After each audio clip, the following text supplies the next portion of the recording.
말콤 글래드웰이 쓴 책 What the Dog Saw라는 책이 있습니다. 이런 거예요. 그 개는 무엇을 보았나?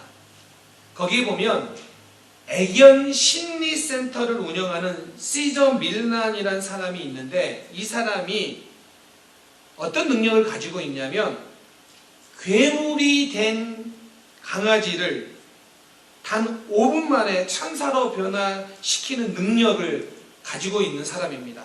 그래서 괴물로 변한 그 개들이 이 사람의 손만 닿으면 온순해질 정도로 개의 심리를 완벽하게 읽는 사람이에요. 그러니까 개의 심리가 어떤 건지를 꿰뚫어 보는 그런 사람입니다. 그런데 이 사람에게 이 아내와의 관계에 있어서는 아내의 마음을 단순한 것조차 이해하지 못했습니다. 그래서 이 사람은 심리 치료를 받은 후에야 겨우 이혼을 면할 수 있었다라고 말을 합니다. 그러면서 이렇게 말합니다. 그야말로 개는 그저 개이고 사람인 사람인가 보다. 그렇게 개의 마음을 잘 읽는데 사람의 마음을 읽기는 너무 어려웠다는 뜻이기도 합니다. 우리는 지난 1년을 살아왔습니다. 사실은 우리는 지난 수십 년을 살아왔습니다. 자, 그런데 여러분들은 인생을 살아가는 방법을 잘 알고 계십니까? 어떻게 살아야지 인생을 잘 사는지, 그 인생을 살아가는 법칙에 대해서, 방법에 대해서 여러분 잘 알고 있는 것 같습니까? 이렇게 질문을 해보면 많은 분들이 실상은 그렇지 못하다는 대답을 할 겁니다. 왜냐하면 지난 한 해를 돌아보면 내가 나 자신을 평가할 때 어쩌면 나의 미숙함이 너무 많이 보였기 때문일 것입니다. 가정에서, 교회 안에서도, 다른 사람들과 말을 하면서도, 행동을 하면서도 나의 미숙함을 너무 많이 보여준 한 해가 아니었나 라는 생각이 많이 들 것이라고 생각합니다. 정말 중요한 것은요, 그런데 우리는 우리의 그 미숙함을 인정해야 됩니다. 왜 인정해야 되냐면 그 미숙함을 인정하는 데부터 우리의 성숙이 시작되기 때문입니다. 사실 여러분들은요, 저를 포함한 우리 모두는요, 신앙의 실수를 하지 않을 만큼 성숙하지 않습니다. 이게 우리의 모습이에요. 물론 나는 올 한 해를 살아가면서 최선을 다했다, 나는 그래도 성실하게 살았다, 이렇게 말할 수 있는 분들이 여러분 계실 겁니다. 그런데 여러분, 그렇게 열심히 살았는데, 성실히 살았는데 여러분의 삶 속의 결과를 보면 많은 문제가 또 보일 겁니다. 그렇기 때문에 우리 모두는 실수를 안 할 만큼 성숙하다라고 말하기 어려운 것입니다. 그런데 이게 우리의 모습이기도 하지만 성경에 나와 있는 베드로의 모습이기도 했습니다. 베드로는 예수님이 십자가에 못 박혀 죽으신 죽음도 경험했고 부활하신 주님도 경험했습니다. 그런데 베드로는 물고기를 잡으러 갑니다. 이때까지는 베드로 안에 성숙함이 없다라고 봐야 됩니다. 그런데 부활하신 후에 성령을 받고 다시 그는 제자의 자리로 돌아옵니다.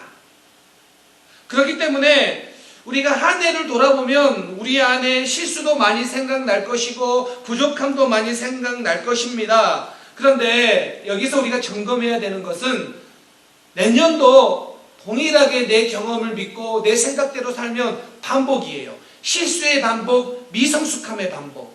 그런데 하나님께서 우리에게 말씀하신 그 말씀을 붙잡고 살아간다면 최소한 올해보다는 더 성숙하게 살아가게 될 줄 믿습니다. 그래서 저는 오늘 여러분과 이 전도서의 말씀을 나누면서 내년에는, 새해에는 올해보다 더 성숙한 그리스도인으로 살아가기를 소망하는 마음을 가지고, 점검하는 마음을 가지고 오늘 이 말씀을 받기를 소망합니다. 전도서 1장 1절에 보면 전도서의 저자를 이렇게 표현합니다. 다윗의 아들 예루살렘 왕 전도자의 말씀이라. 자, 솔로몬을 이야기하는 거죠. 그런데 다윗의 아들이라고 표현하는 것은 특권이에요. 예루살렘 왕이란 자가 누리고 있었던 지위, 그런 특권을 가지고 있었던 사람이 솔로몬이에요. 그런데 또 한 가지 자기 자신을 표현하는데 전도자라고 표현합니다. 자, 여기서 전도자란 히브리어로 코헬렛이란 단어인데, 이게 원래의 뜻은 어떤 뜻이냐면 공개적으로 공적인 자리에서 고백하다 혹은 전파하다라는 뜻이에요. 다시 말해서 전도자라는 것은, 코헬렛은 무엇이냐면 사람들을 불러다 모아놓고 그 자리에서 자기가 체험한 어떤 절실한 것을 말하는 거예요. 그냥 단순하게 무엇인가 배워서 그것을 아는 것을 말하는 것이 아니라 자기가 체험한 것, 그것을 통해 얻은 지혜를 말하는 사람을 가리켜 전도자라고 말을 합니다. 자, 그러면 이런 거죠. 사람들을 불러놓고 내가 인생을 살다가 깨달은 게 있는데 이걸 가르쳐주지 않으면, 이걸 말하지 않으면 견딜 수 없기 때문에 많은 사람들을 불러서 공개적으로 내가 경험한 그 체험을 말하고 나누는 거예요. 이게 전도자의 모습이라는 거예요.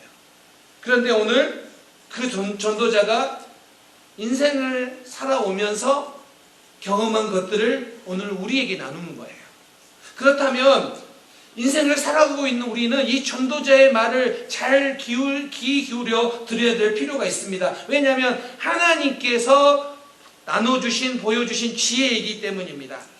그런데 이 전도자가 특별히 깨닫는 게 이거예요. 오늘 본문 말씀을 이렇게 표현할 수 있어요.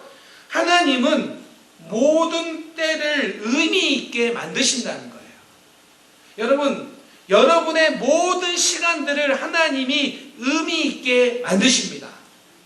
여러분, 이걸 우리가 믿어야 됩니다. 11절에 하나님이 모든 것을 지으시되 때를 따라 아름답게 하셨고, 자, 여기서 아름답다라는 이 히브리어 단어가 야페인데 적합하다라는 의미도 있어요. 그러니까 하나님은 여러분에게 해당되는 모든 시간들을 적합하게 만드시는 분이시다라는 사실이에요. 그래서 우리는 오늘 우리에게 주신 모든 때를 우리는 아름답다라고 고백할 수 있습니다. 여러분, 왜 아름다웠다고 우리가 고백해야 되느냐? 실제로 우리의 삶은 좋을 때도 있고 나쁠 때도 있어요. 그렇죠. 좋을 때는요 하염없이 좋지만 안 좋을 때는요 정말 힘들어요. 그런데 하나님은 그 모든 때를 아름답다라고 말씀하고 계세요. 왜 아름답냐?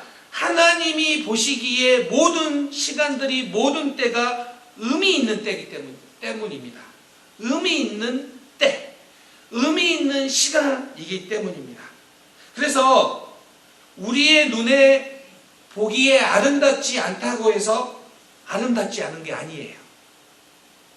인간의 시각에서는 그렇게 보일 수 있으나, 그러나 하나님은 다르게 보시기 때문에 그런 때, 우리가 아름답지 않다라고 생각하는 그때 우리에게 필요한 게 뭐냐면 신앙의 시각으로 그때를 보는 거예요.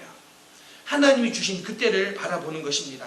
그래서 그렇게 보면 정말 우리는 이렇게 고백할 수 있습니다. 우리에게 주어지는 이 시간들이 인간의 눈으로 보기에는 좋을 때도 있고 나쁠 때도 있지만 하나님이 보시기에 아름다운 때이기 때문에 그것이 중요하고 그것이 의미가 있다는 것입니다. 그래서 여러분이 살아온 이 1년이 실수가 있었습니다. 분명히 있었을 겁니다. 그럼에도 불구하고 그 모든 때를 하나님이 아름답게 하십니다. 여러분에게 맞게 필요하게 그 때를 사용하십니다. 그렇기 때문에 우리는 이 시간들을 우리의 시각으로 바라보는 것이 아니라 하나님의 시각으로 바라봐야 됩니다. 시간은요 인간이 컨트롤할 수 없어요. 그래서 아웃 오브 컨트롤이라고 우리가 말할 수 있어요. 그런데 하나님은 우리의 모든 시간을 컨트롤할 수 있어요. 그래서 우리는 아웃 오브 컨트롤인데 하나님은 인 컨트롤이에요. 우리가 이 사실을 믿어야 돼요. 우리가 지나고 있는 이 모든 시간들은 때로는 우리가 볼 때 out of control, 나는 그거를 절대 통제할 수 없어, 그래서 어쩔 수 없어 라고 생각하는 그때에도 하나님은 in control, 하나님께서 그때를 아름답게 만들어가고 계십니다. 이 사실을 믿으라고 전도자가 우리에게 권면하고 있습니다. 그러면 사실은 이런 거죠. 지금 우리가 경험하는 모든 시간들을 사실은 하나님의 디자인 가운데 있다라는 거예요. 지금 여러분들이 지나는 이 모든 시간들을 하나님이 디자인하고 계시고, 그래서 우리에게 필요한 것은 뭐냐면 믿음의 눈으로 그 시간들을 바라보며 나가는 거예요. 그게 우리에게 정말로 필요하다라고 오늘 전도자는 우리에게 권면합니다. 자, 그러면 하나님이 여러분에게 아름다운 때를, 아름다운 시간들을 주셨는데 어떻게 살아야 됩니까? 이 두 가지를 오늘 나눕니다. 전도자는 오늘 그 본문에 보면 영어 성경에는 I know that 이라는 구문으로 나오고요. 히브리어 성경에는 야다라는 단어를 사용해서 알았다, 내가 알았다라는 두 단어를 사용해서 어떻게 살아야 되는지에 대해서 우리에게 권면합니다. 첫 번째는 이런 거예요. 하나님께서 우리에게 아름다운 때를 주셨기 때문에 우리가 해야 되는 것 첫 번째는 뭐냐면 선을 추구하며 살아야 된다는 거예요. 12절. 사람이 사는 동안에 기뻐하며 선을 행하는 것보다 더 나은 것이 없는 줄을 내가 알았다. I know that. 여기 야다 이거죠. 알았다라는 거예요. 여러분, 선을 행함으로 우리가 뭘 기대하냐면 또 다른 것을 기대해요. 그런데 그런 말이 아니에요. 선을 행하는 것 그 자체가 기쁨을 누리는 것이다. 선을 행해 보십시오. 그 자체에 기쁨이 있습니다. 그런 기쁨을 누리며 살아가라는 것입니다. 자, 지혜자는 이렇게 우리에게 권면합니다. 여러분들이 선을 행했습니까? 그래서 기뻤습니까? 그러면 거기서 끝이에요. 그런데 문제는 무엇이냐면 내가 선을 행했는데 그 다음을 기대해요. 근데 그 기대가 채워지지 않으면 실족하고 실망하고, 에이 착한 일 하면 뭐해, 에이 선한 일을 하면 뭐해, 뭐 아무것도 아닌데, 이렇게 되는 것이 문제예요. 지혜자가 말하는 지혜는 뭐냐면 선을 행하였느냐, 그러므로 너희가 기쁨을 누리느냐, 그것을 누리는 것이 지혜자의 모습이다. 그런데 여러분, 우리는 여기에서 넘어진다는 거예요. 잘해줬는데, 선을 행했는데 돌아오는 것이 그러지 못할 때 우리는 실망해요. 그래서 많은 그리스도인들이 여기서 넘어지면서 이렇게 말합니다.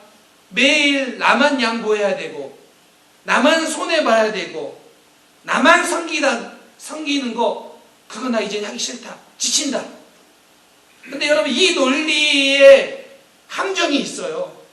예수님은 우리를 향하여, 교회를 향하여 너희는 세상의 빛과 소금이라고 말씀하셨는데, 자꾸 우리가 이 세상에 살다 보니까 세상에 물이 들어서 세상의 가치관을 자꾸 쫓아간다라는 거예요. 그래서 이런 평가를 내리는 거예요.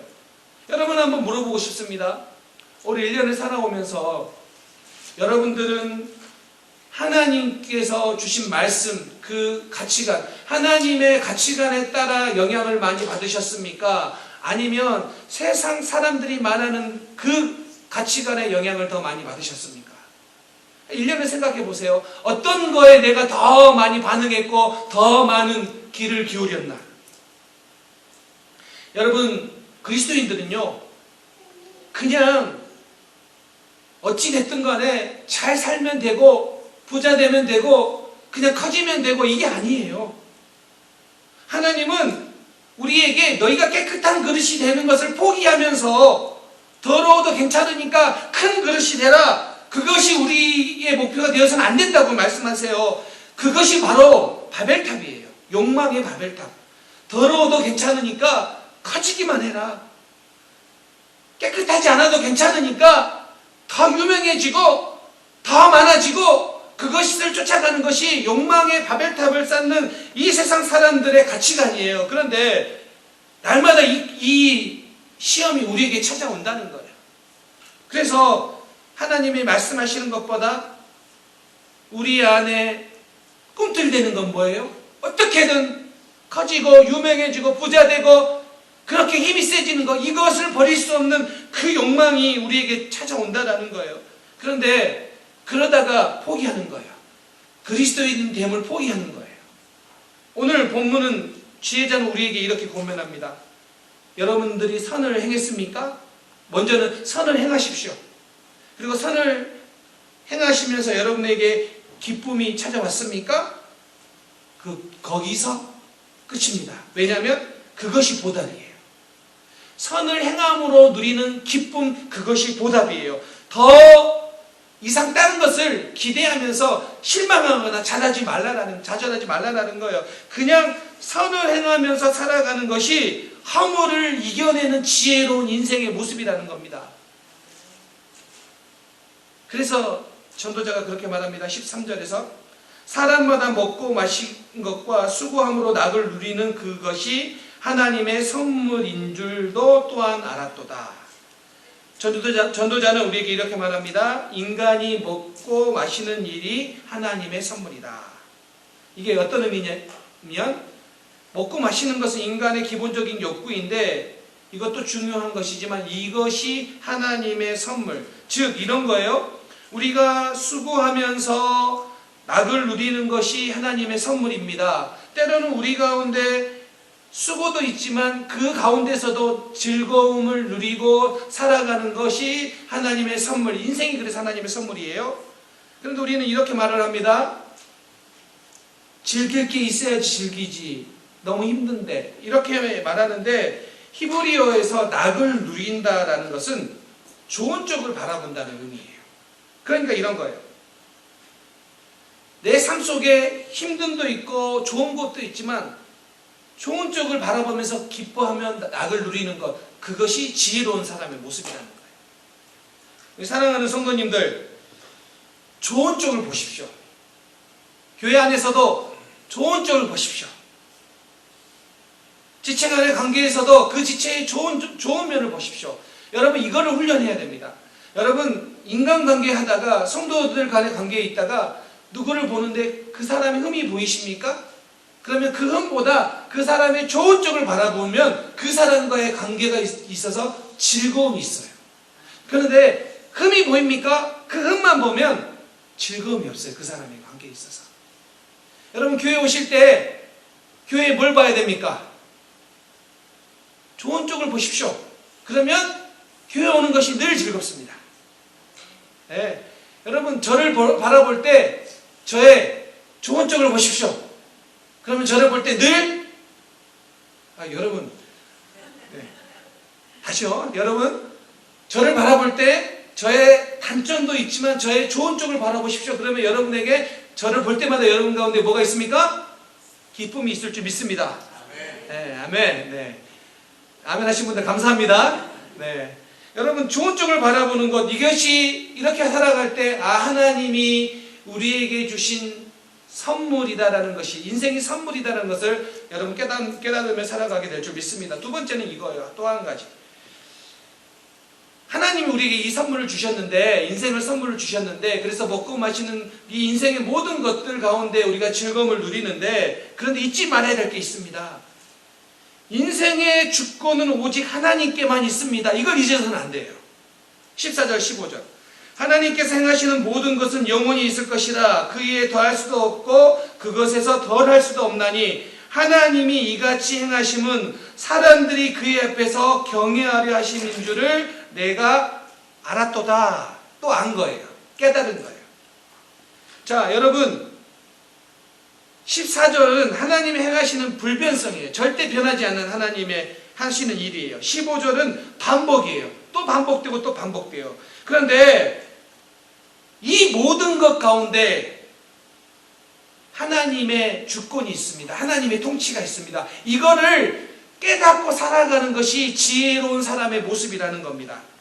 여러분, 하나님은 우리의 모든 걸 알고 계세요. 우리의 과거, 우리의 현재, 우리의 미래의 모든 것을 알고 계시는데, 그러면 우리에게 지혜자의 삶은 무엇이냐면 우리의 일상생활에서 그 하나님을 경외하며 살아가는 것이 참으로 복되고 참으로 기이하다는 것입니다. 그래서 전도자가 인생을 살아보니까 허무해.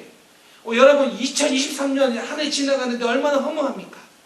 그런데 그런 허무를 이야기하다가 여기에서 처음으로 하나님을 경외하라고 말합니다. 왜냐하면 이것이 하나님과 인간의 차이이고 하나님을 경외하는 것이 허무를 이길 수 있는 능력이기 때문입니다. 올 한 해 여러분 많이 실수하셨습니까? 그래요. 괜찮아요. 그럴 수 있어요. 그런데 내년에도 또 동일한 실수를 또 반복하고 또 반복하게 하시겠습니까? 그러면 느끼는 게 뭐냐면 허무예요. 그런데 전도자가 우리에게 말합니다. 너희가 이 한 해를 살아가고 올 하루를 살아가지만 하나님의 주권 가운데 달려있음을 너희가 알아야 된다. 우리의 인생의 모든 것은 하나님께 달려있습니다. 이걸 알아야지만이 우리가 우리 선물로 주신 우리의 삶 가운데서도 하나님을 바라보며 살아갈 수 있다는 것입니다. 그래서 여러분 성경은 우리에게 그렇게 이야기합니다. 하나님을 경외하는 것이 지혜의 근본이다. 여러분 믿으십니까? 하나님을 경외하는 것이 지혜의 근본이에요. 반대로 어리석은 사람은 그 마음에 이르기를 하나님이 없다 하는도다. 시편 14편의 말씀 아닙니까? 어리석은 자는 하나님이 그 마음에 없다라고 하는 거예요. 여러분 지혜로운 삶을 살아가기 원하는데 첫 번째 우리가 정말 마음에 두어야 될 게 뭐예요? 하나님의 주권을 인정하며 살아가는 것입니다. 우리 사랑하는 성도님들, 새로운 한 해를 정말 하나님의 주권을 인정하면서 지혜롭게 살아가는 우리 성도님들 되시기를 주님의 이름으로 축원합니다.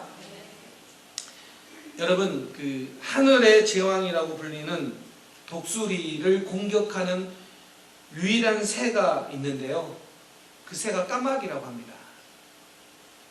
근데 까마귀가 독수리를 공격할 때 어떻게 공격하냐면 독수리 등 위에 앉아서 독수리의 목을 조이는 겁니다. 그런데 여러분 독수리가 그 까마귀를 대처하는 방법이 특별해요. 독수리는 자기를 공격하기 위해 자기 등에 타서 목을 쪼아대는 까마귀를 상대할 때는 그 까마귀와 정면으로 싸우거나 그러면서 시간과 에너지를 낭비하지 않고요. 대신 독수리가 취하는 방법은 최대한 높이 날아오르는 겁니다. 독수리가 높게 날수록 까마귀는 산소가 부족해서 숨을 쉬기 어려워져서 떨어져 나간다고 합니다.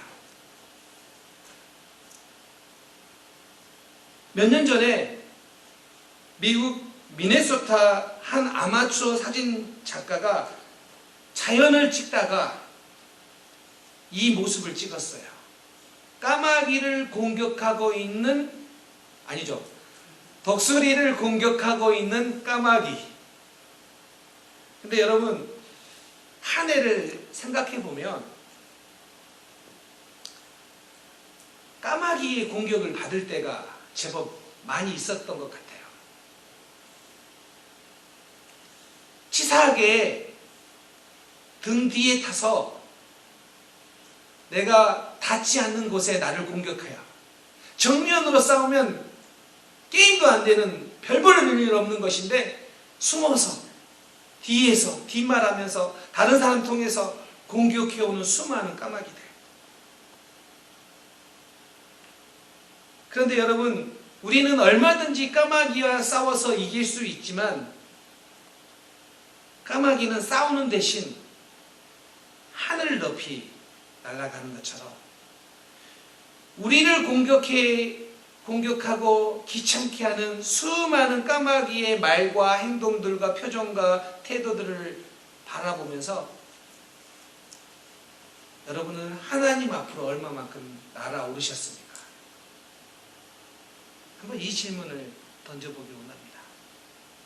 어렵다는 이야기가 들어오고 나를 향해 비방하는 이야기가 들어올 수도 있고 나를 섭섭하게 하는 성질 부리는 그런 소리가 들려올 수도 있지만 그럴 때마다 내가 이길 수 있는데 저거 정면으로 상대하지 않고 하늘 위로 올라서 하나님 앞으로 나아가는 그와 독수리와 같은 그 모습이 여러분 가운데 얼마나 있으셨습니까? 이사야 40장 31절 우리에게 이렇게 말씀하고 있습니다. 오직 여호와를 앙망하는 자는 새 힘을 얻으리니 독수리가 날개치며 올라감 같을 것이요 다른 박질하여도 곤비하지 아니하겠고 걸어가도 피곤하지 아니하리로다. 여러분, 까마귀 때문에 울지 마십시오. 속상해하지 마십시오. 까마귀 상대하더라 시간 낭비하지 마십시오. 까마귀 상대하니라 여러분의 에너지를 소비하지 마십시오. 까마귀 귀찮게 한다고 여러분의 삶이 망가져서는 안 됩니다. 하늘을 날아오르십시오. 하나님 앞에 나아가십시오. 하나님이 여러분에게 새 힘 주셔서 여러분들이 다른 박질하여도 곤비하지 않고 걸어가도 피곤하지 않는 새 힘을 여러분에게 부어주실 줄 믿습니다. 직장생활 하시면서 비즈니스 하시면서 얼마나 많은 까마귀가 여러분을 힘들게 합니까? 힘들죠. 그런데 여러분, 그 까마귀 상대하느라 여러분의 모든 것을 쏟아 지치지 마시고 하늘을 오르십시오. 하나님을 향해 나가십시오. 하나님께서 여러분들을 붙잡아 주시는 그 힘과 능력을 주실 줄 믿습니다. 새해 우리가 기대하는 거 한 가지 크게 기대했으면 좋겠습니다. 하나님께서 우리가 까마귀를 만난다고 할지라도 하나님께 나아갈 때마다 우리에게 공급하시는 그 은혜가 여러분 가정에 여러분 일터에 우리 교회 공동체 가운데 충만하게 일어나기를 주님의 이름으로 축원합니다. 아멘. 이제 말씀을 마무리하려고 합니다. 제임스 패커 목사님이 있습니다. 하나님을 아는 지식이라는 책을 비롯해서 300여 권의 책을 쓰신 그리고 글을 쓰신 목사님입니다. 이 목사님이 황반변성이라는 불치의 눈병으로 이제 나이가 들으셔서 더 이상 책을 읽거나 글을 쓰기 어려운 상태가 되었습니다. 돌아가셨는데 돌아가시기 바로 몇 해 전에 89세에 인터뷰를 하는데 이런 질문이었습니다. 이제 그분이 대답할 때 이렇게 말합니다. 하나님께서 자신에게 무엇을 원하시는지 선명하게 보인다. 그러면서 질문하는 사람이 이렇게 말합니다. 교회에게 하고 싶은 마지막 말씀이 무엇입니까? 라고 말하는데 이렇게 대답합니다. 모든 방법으로 주를 영광케 하라. Glorify Christ every way. 저는 이 노신사의 이 신앙 고백이 너무 가슴에 와닿습니다. 너무 제 마음을 이렇게 울렸습니다. 모든 방법으로 주님께 영광을 돌리는 삶, 그 삶을 소망합니다. 그 삶을 사모합니다. 사랑하는 성도님들, 지금 주신 이 때는 하나님의 선물입니다. 하나님이 아름답게 만드시는 때입니다. 여러분들이 아무리 힘들고 지치고 어려운 그 많은 일이 있다 할지라도 하나님께서 여러분의 때를 아름답게 하십니다. 그러므로 오늘 우리는 우리 삶에서 주어진 대로 선을 행하며 하나님의 주권을 인정하며 그리고 살아갈 때 그것들을 통하여 하나님의 영광이 여러분 가운데 우리 교회 공동체 가운데 일어나게 될 줄 믿습니다. 2024년 새해를 맞이하면서 우리가 다짐하고 결단하기 원합니다. 모든 방법으로 주를 영광케 하리라. 이 고백 여러분의 한 해 동안에 고백되어지는 그런 귀한 고백이고 은혜가 있기를 주님의 이름으로 축원합니다. 아멘. 기도하겠습니다.